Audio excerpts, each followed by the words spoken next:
have our next speaker, Dr. Neil Fleshner, a clinician, a clinical scientist and uro-oncologist within the Division of Urology at the University Health Network.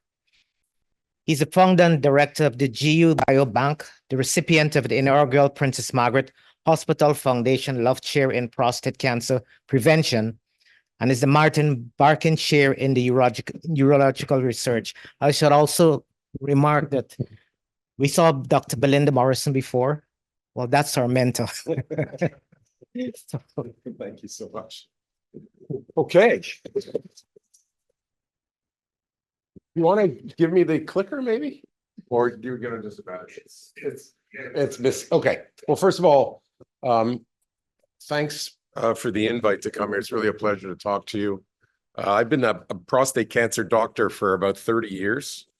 And more recently, I think in the last sort of 3 or 4 years, really got involved with the Walnut Foundation. And I would say it's clearly a very, very rewarding part of my sort of the pie of my career right now, in the sense that I really enjoy what we're learning and enjoy it. Frankly, a lot of the people we're meeting doing this, and I think we're doing some great work. It's very difficult to speak after the last two speakers, clearly very dynamic, but I'll try and make what's a pretty bland scientific discussion, hopefully informative for you, and really explain to you what we're trying to do at Princess Margaret, largely in partner with the Walnut Foundation and others, to try and tackle this problem of prostate cancer in the Black community. So, this is an audience that doesn't need this type of data, but we all know now it's about 1 in 6 to 1 in 8 men are diagnosed with prostate cancer in their lifetime. The most commonly diagnosed cancer in men, and the second or third most common cause of cancer death in men. So many men get it and are cured, and I think that's a great first message, is that it's a very treatable. Frankly, there are some cancers that no matter how early you find them, you're kind of toast no matter what. Pancreatic cancer, ovarian cancers are like that. But prostate is one where if you're detecting it early, in many cases, you can either, if not cure the man, you could certainly extend his life quite considerably. And I think that's an important message. Next slide, please. So I hold this endowed chair. It's actually called the Love Chair. And I'll caution you against doing a Google search on something called the Love Chair. It's not a good idea. I promise my face is not going to come up, but nonetheless, we're have been working for many years at trying to understand what causes this disease, and also what could we do maybe to prevent it. And we heard a lot earlier about dietary factors. I think that's incredibly important. We've done a lot of research over the last 25 years in diet and prostate cancer.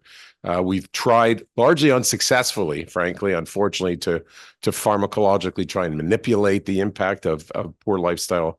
It really hasn't worked. But nonetheless, we all agree that our environment plays a big role in this. The other major risk factor, of course, is age. Family history, so important. I'll talk about that in a bit. It's important to know who in your family had what cancers and usually what ages. That's an important piece of information that we need as researchers, and I think patients need, because as we enter this genomic era where we're all going to get in 10 years, all of our children will know their whole genomic landscape, because it'll cost $50. It'll be like a diabetes test today. We're going to learn about all kinds of interesting risk for a variety of diseases, which, you imagine is a bit of a can of worms, but is coming. So this is a really big problem. Obviously, we're all here is what is so unique about this cancer in the Black community, and also, unfortunately, really a dearth of research asking this question. And in many cases, like with a lot of diseases, most of the work to date, whether it's in pharmacological studies, whether it's in etiologic studies, have largely been confined to the white world, right? It's largely work that's been done in the States and in Europe. Even though you say, well, in the States, perhaps, there's a lot that we've learned, and there is, but there's always an underrepresentation of the Black community in those types of studies. So there are many famous Black people who've had it, Sidney Poitier, Harry Belafonte, and many others. I mean, this list could be huge, but what we're trying to understand is using this model as a framework to see what we can do about sort of interacting and seeing, and this is the fact that it's a 4x4 Venn diagram, I think is particularly relevant. So if you think about the bottom right here, we're very interested in the genetics piece, and I'll actually share with you. I don't want to make it too excited because this is data hot off the press that we literally got this week, but we may have sort of discovered a new gene for, well, maybe not so much a new gene, but a gene that was that's disproportionately represented in the Black community that may explain this risk of prostate cancer. I'll share that with you. Very preliminary, so please don't tell everybody. But also, you know, along with that is the socioeconomic piece, right? The fact that a PSA test costs $50. The fact that you know, if you're in a lower socioeconomic class, you know, the ability to get access to health facilities and healthcare, even frankly in our so-called free healthcare system, is not exactly, at least on a pragmatic basis, is truly accessible to all, and that's something that we all have to grapple with. But it's interesting that even in, again, like the U.S. In the U.S. Army, which has a lot of Black men in it, and they have equal access to healthcare. So it's actually a very interesting environment to do studies around genetics, prostate cancer, and all this. There's even there are differences. The environmental piece, we can't discount that.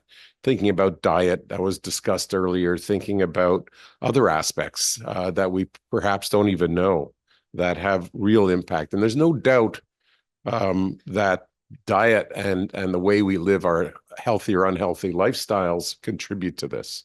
And I could tell you that the Black American community is the most obese community, I think, in the world. So I think that plays a role in a huge number of diseases. Talked about hypertension, kidney failure, heart attack, stroke, but also many cancers. So I don't think we can discount that as well. And then again, the socioculture, we heard a lot about in the last talk. Hard to speak after, so he's a great speaker. But you know, I'm just trying to understand what is it about getting men to get tested? What is about the stigma, unfortunately, of that prostate cancer still has in not just the Black community, but I think maybe disproportionately emphasized in that community. A lot of men don't like to come forward with their journey in prostate cancer, and I think that's actually inhibited, in my view, a lot of our research. And frankly, not that breast cancer is a horrible disease; it's very deserved. But if you look at the dollars spent between breast and prostate cancer, it's about 7-fold more for breast cancer, even though the fatality statistics are about the same.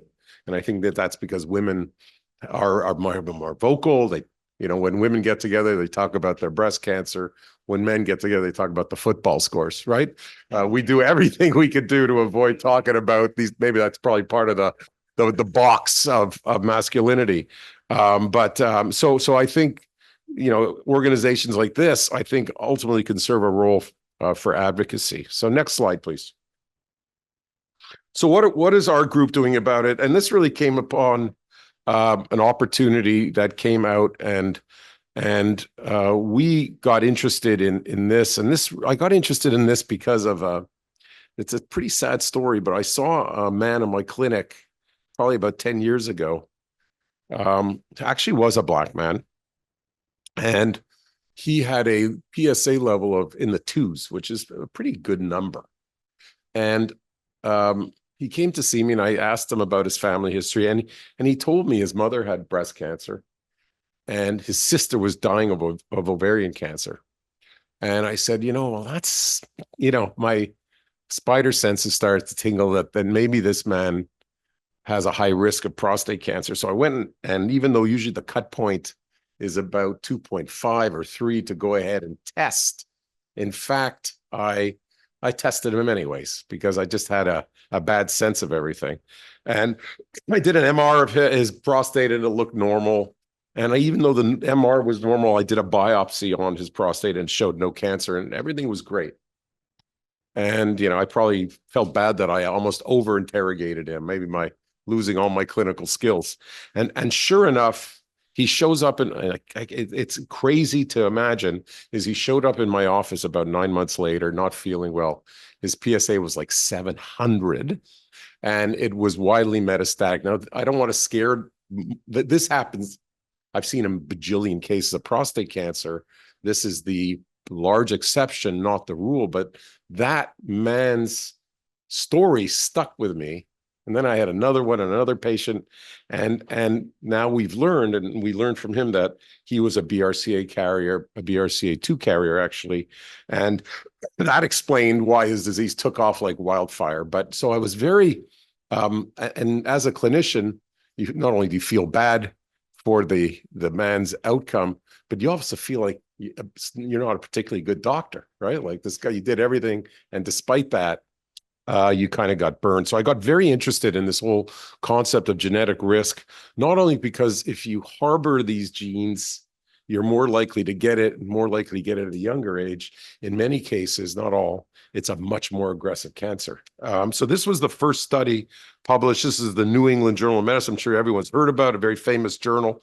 And it looked at this question. Next slide, please. And it doesn't matter.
With the Walnut Foundation, and we set out to develop a four-pronged attack to try and tackle this problem in the community.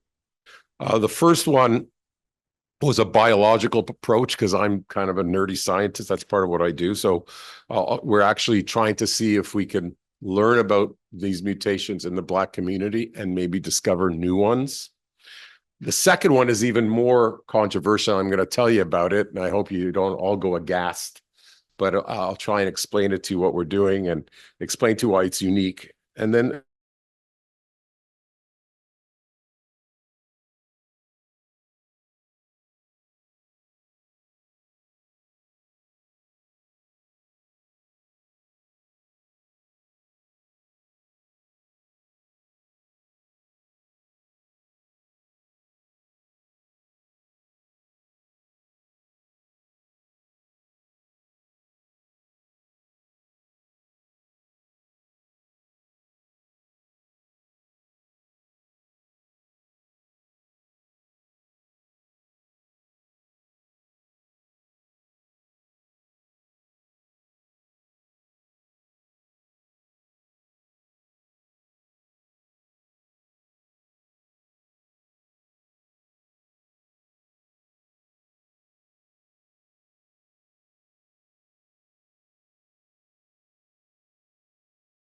puts you at high risk for cancer.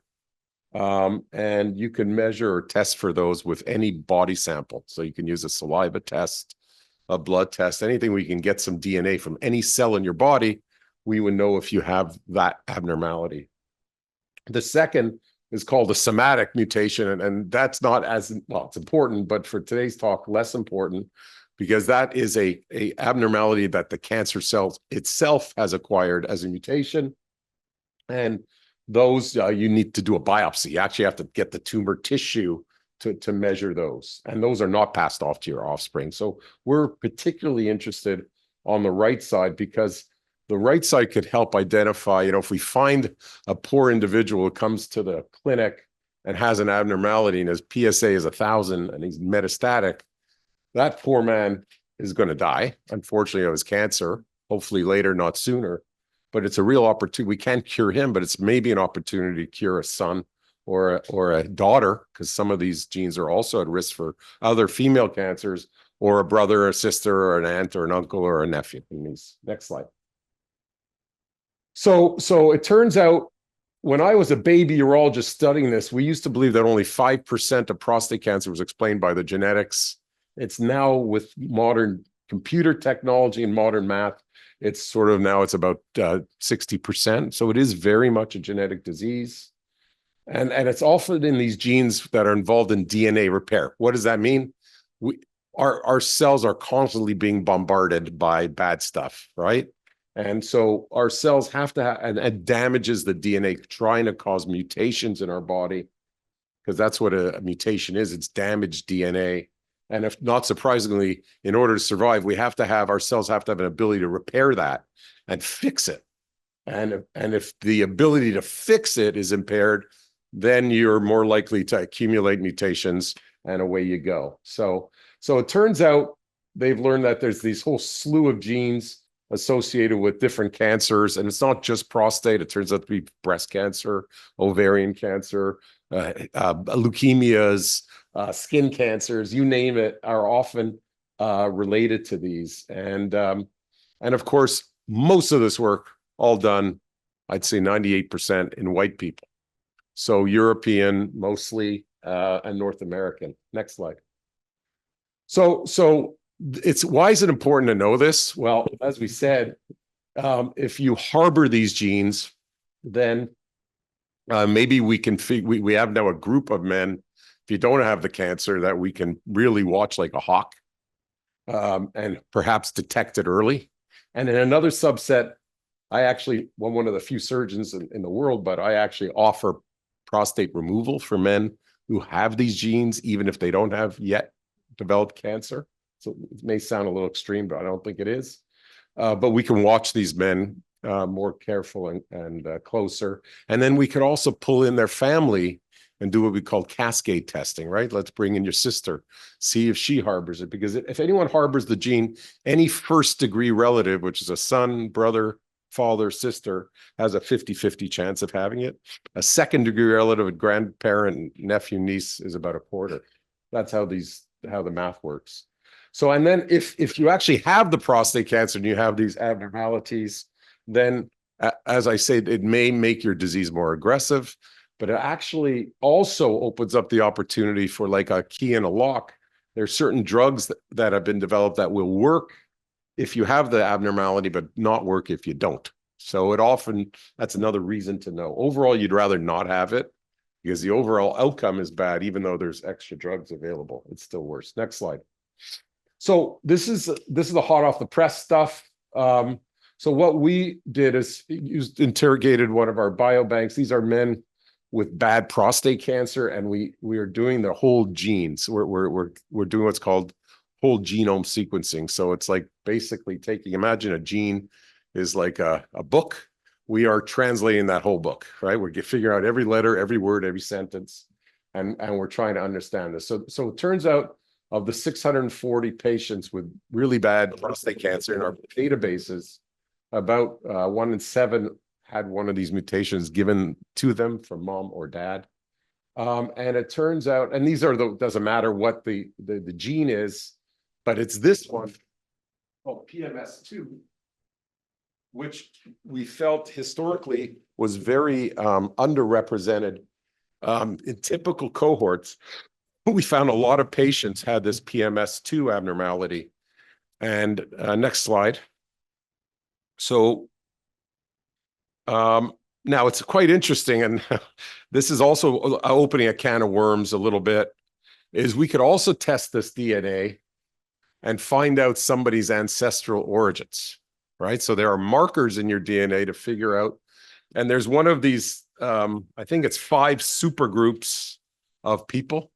Of course, we're more diverse than that, but European American, East Asian, African, there's another one which I'm forgetting. But it turns out that we have 18% in our group have African. Now, we're not talking about self-identity here. We're talking about what your genes say you originated from. And of course, there's a lot of mixture as well. Next slide. So interestingly, if you look in the African population, it seems that about 1 in 7, not that much different from what we've known in the white population. It's about the same. So this is new knowledge because, as I said, prior to this, this was not really known in people of African descent.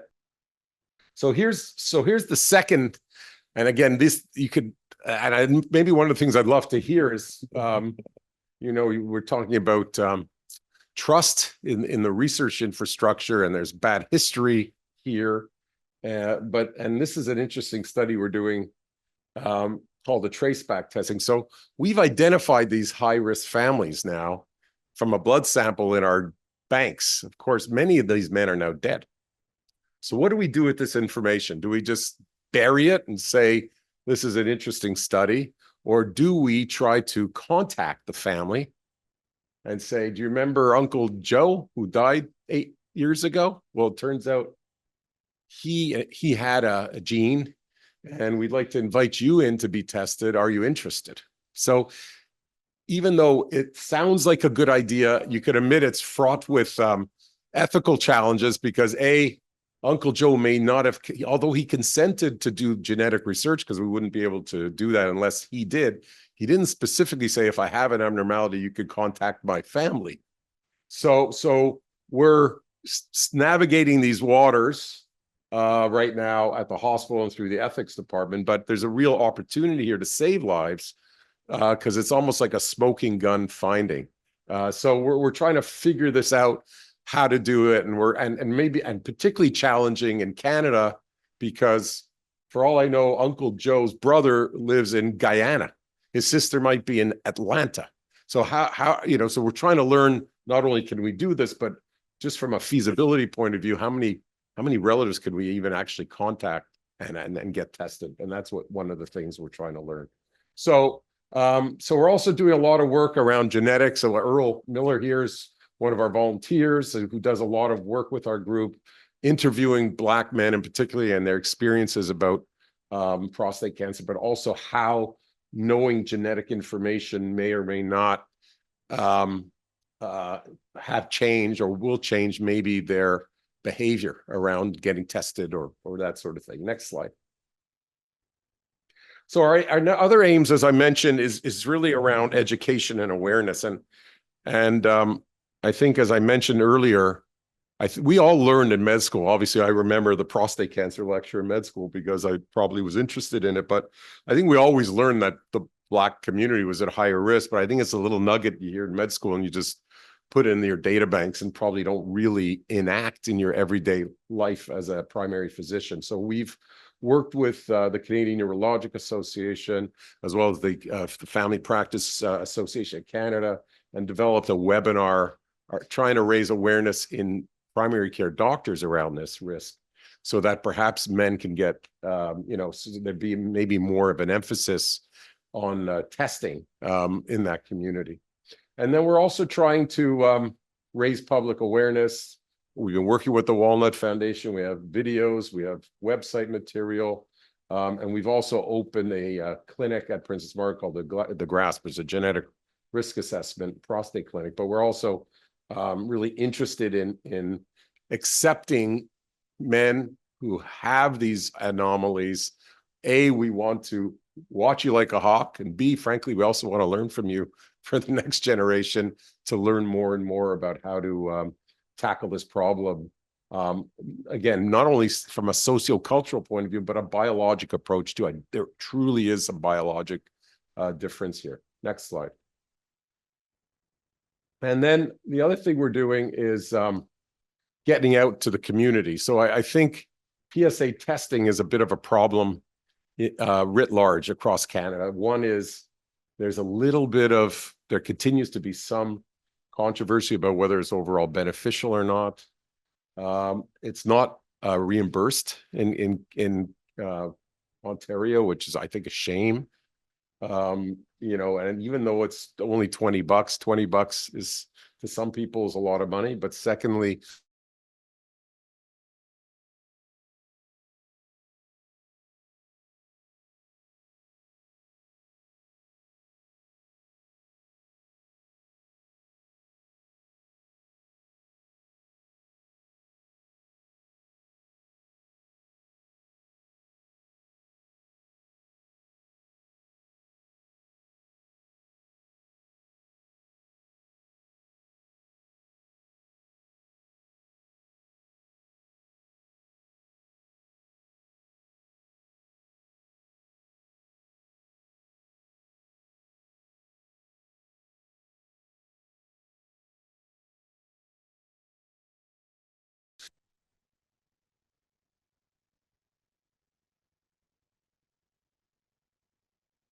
pay $50 to park, you know, it's actually very convenient.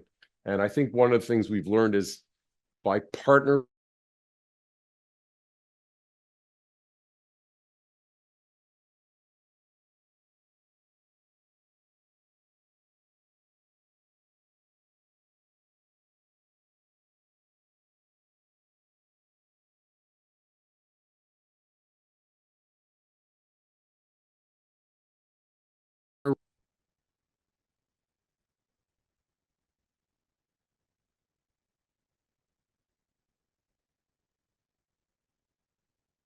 and 120 and they feel okay, but we come in, we test them, and their bones have lit up with cancer. So you know, so it's quite interesting. And we try to and we're also, we'll see the patients. It's not just here your test is abnormal. They don't have a family doctor, we'll be happy. My personal clinic, we will see the patients. Next one.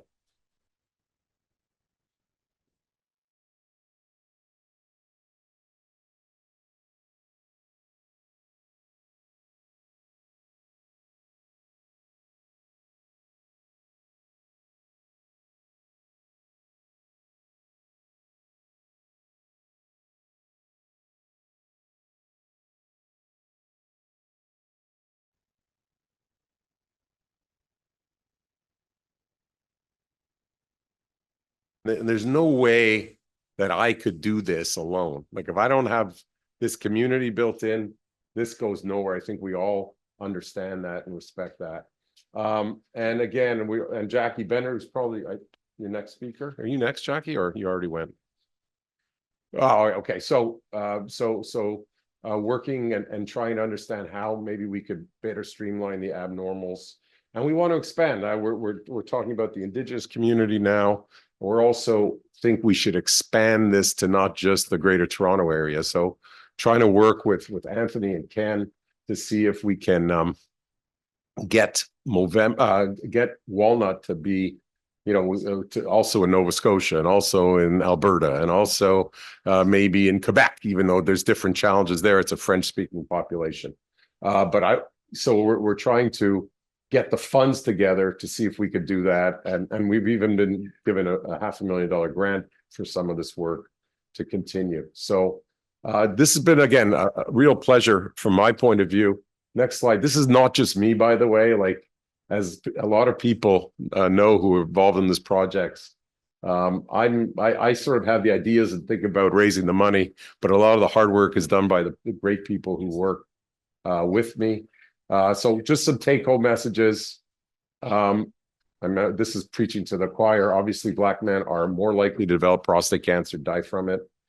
The risk factors, earlier age, common ancestry, those social factors, as we talked about, and maybe a new gene. So you will stay tuned to see if maybe we have found something here of real import. And please get your loved ones tested, and we hope to help as any way we can. So next slide. I think there's just acknowledgement. So this is, as I said, these are all amazing people who I work with and with whom the effort could not happen. So I thank you for your time.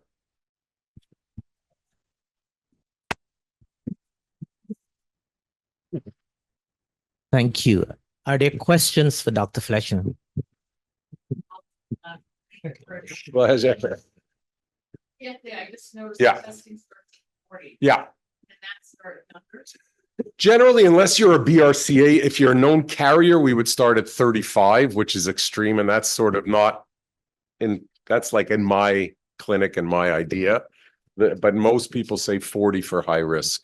It's rare. I have some men under age 40. They're almost always gene carriers. So what we hope to do is ultimately your kids or grandkids will know their genetic risk, not just for prostate cancer, by the way. It'll be heart disease, stroke, because this is this whole revolution. And for those individuals, we'll tailor what diseases they need to check for at what ages. That's the way the whole field is going to go. Great question.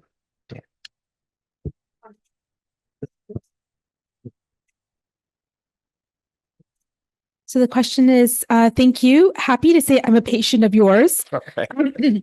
Wondering what advice you would give around how to raise the question of early genetic testing with our GP in Ontario. Great question.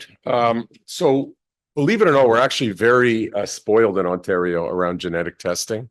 Around COVID, I don't know what happened. Some magic happened. And I used to have to beg, patients. I remember at one point I had a donor who had a genetic anomaly give me like $50,000 as a gift so that I can get testing for those who couldn't afford it done down in the States. And now, as long as you have the right risk, so if your family history is appropriate, it's actually free. You just have to get into a genetics clinic.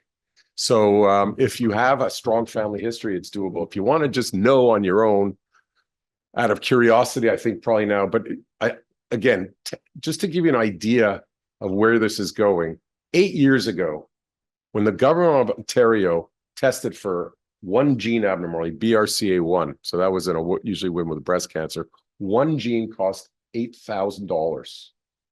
Now you can do like an 80 gene panel for $100. So it just gives you an idea of the scale of how this technology is becoming cheaper and cheaper and more expansive. And that's why I suspect in 5 or 10 years, it'll be $100 for your whole genome. We have another question online. Yeah. Oh, yeah, there's one. Oh, okay. Okay. I don't want to have question coming from the audience, but I was a patient of yours years ago. Because my urologist had partnered with you, and I was going through the throes whether I did the high frequency treatment or the radiation. I consulted with the radiation part of it, and I elected to do the high frequency. Unfortunately, my PSA after the high frequency came from 30 to 28 down to, by the time it reached 26, they said no, radiation. I did the radiation, 25 sessions of radiation, and my PSA is below zero. Amazing. 0.1 or 0.2 or something like With, that. with hormones. Anapil one injection that lasts 6 months. So I've had 2 years of that injection. Now my PSA is below zero. My testosterone is almost below zero too. Yeah, because my son, who is 40 years old or thereabouts, he believes in the lifestyle and all that. Sure. And he wants me to go that route to bring my testosterone level up, because as a result of that, physical muscle when was your last weakness shot? and all that. When was your last shot? About 6 months ago. There, I'm on So wait. on a relief till January with the hormone, and I will do another PSA to see. So, it should come back. High chance it'll come, just gotta wait. okay, now you're talking about the genetic. We should get you or your son in to come. You should contact me and we'd be happy to arrange that for you. Thank you very much. So another question online. Once the person is tested, he now has multiple questions. How do you, as a treating professional, facilitate the confused person in asking the right questions? And similarly, how do you handle the one that has thousands of questions? Yeah, great question. So look, there are professional genetics doctors who can handle the other implications. We try our best as well in our clinic. But I mean, there are people who are experts at this. Just another point, which is where I thought you were going with this, is Canada has what's called genetic jeopardy. What does that mean? If you get a gene test that shows you have a deleterious gene, you cannot be a bias from goods or services. Insurance, for example, right? If the insurance company really knew about it, they may not want to insure you because you're going to be at higher risk. But actually, if you are not obliged, and I recently, about 3 years ago, tried to up my insurance, and on that phone call with the adjuster, they said, if you've had a genetic test, please do not tell us. So you not only do you have a right not to tell them, you're meant not to tell them. And this is in law. This was passed. It's called the Genetic Non-Discrimination Act. So you don't have to worry about that piece that a lot of people do worry about as well. Thank you very much. One more question. Yeah. This one. Dr. Fleisch, thank you, Steve Lowry. I don't think I need okay. So what I want to say is I want to do a shout out to Dr. Fleshner. He was my father's urologist and helped him throughout the many years. I think he had met you at Sunnybrook when you were interning at that point. And I know my family is all sworn by you. So I just want to say thank you and continue to do good work that you're doing. And of course, with, the Walnut Foundation and bringing it to our community. Thanks.